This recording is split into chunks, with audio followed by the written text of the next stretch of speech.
সকালবেলা যদি এইরকম এক বাটি গরুর পায়া থাকে ভাই, তার সাথে যদি এইরকম রক থাকে, খাসির পায়াটা কি প্রায় সময় খাওয়া আপনার? জি। মানে ভালো লাগে? জি। গরম গরম রুটির সাথে এইরকম কলিজা ভুনা, মানে একদম। এখন বাজে কিন্তু ভোর 7টা, আর আমরা কিন্তু চকবাজার চলে আসছি একটা স্পেশাল নাস্তা করার জন্য। আপনি যদি চকবাজার আসেন এবং প্ল্যান করেন যে একটা নেহারি খাবেন, গরম গরম নেহারি, তাহলে কিন্তু আজকের এই ভিডিওটা স্পেশালি আপনার জন্য। অ্যান্ড আমার পিছনে দেখেন যেটা বিশাল কর্মযজ্ঞ চলতেছে। আমরা কিন্তু বাই দ্য ওয়ে এই চকবাজার শাহী মসজিদের একদমই পাশে আমানিয়া যে হোটেল, যেটা হচ্ছে চকবাজারের সব থেকে পুরনো যে হোটেল, ওইটাই কিন্তু চলে আসছি। এখানে কিন্তু সকালের নাস্তা খাওয়ার জন্য আপনার মোটামুটি একটা মারামারি বা যুদ্ধ করা লাগবে। এই জায়গায় প্রচুর পরিমাণে রাশ থাকে, যেটা আমি ভিডিওর প্রথমে আপনাকে বলতেছিলাম। বাট এই জায়গার খাসির নেহারি বা গরুর পায়া, এইগুলা খাওয়ার জন্য মানুষ মূলত এইগুলো খাওয়ার জন্য এই জায়গাটায় আসে। আমার পাশে অলরেডি একজন ভাই আসে যে, ভাই এই জায়গার কি খাসির পায়া খাইতেছেন আপনি? এই খাসির পায়াটা কি প্রায় সময় খাওয়া আপনার? জি। মানে ভালো লাগে?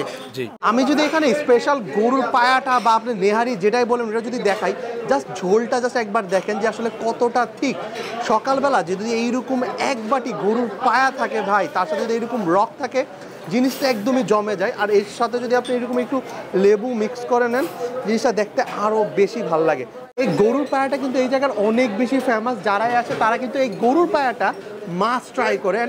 আমি যদি একটু দেখাই আপনাদেরকে, এখানে গরুর পায়ের রকটা জাস্ট আমি আপনাদেরকে দেখাই যে এতটা নরম ভাই জিনিসটা, মানে হাত দিয়ে ধরার আগে পুরো জিনিসটা খুলে আসতেছে।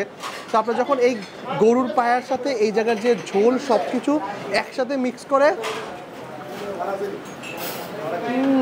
মানে আপনি যখন মুখে দিতেছি ভাই, ফ্লেভারটা এত সুন্দরভাবে আসতেছে, মনে হতেছে পেশোয়ারি টাইপের যে নেহারিগুলো হয় বা পায়াগুলো হয়, এটার টেস্ট অলমোস্ট সেম ওইরকম আসতেছে। এই জায়গায় গরুর নেহারি ছাড়াও এরকম একটা ডাল পাবেন, যেটা হচ্ছে 20 টাকা করে। অ্যান্ড এটা কিন্তু খাসির যে মাথাটা থাকে, খাসির মাথা দিয়ে বানায়। অ্যান্ড 20 টাকা হিসাবে খাসির মাথা দিয়ে একটা ডাল ইউজুয়ালি দেখা যায় না। আর এটা হইতেছে খাসির কলিজা ভুনা, যেটার প্রাইস হচ্ছে 110 টাকা।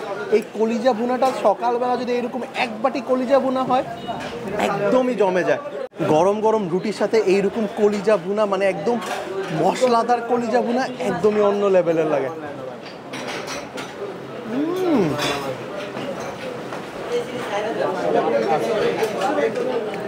এই জায়গার কলিজা ভুনাটাও মাস্ট ট্রাই আইটেম। তো আপনি যদি চকবাজার আসেন, সকালবেলা নাস্তা খাওয়ার প্ল্যান করেন, তাহলে আমানিয়া হোটেল হবে আপনার জন্য বেস্ট একটা অপশন। দেখা হবে নেক্সট ভিডিওতে নতুন কোনো প্লেসে। আল্লাহ হাফেজ।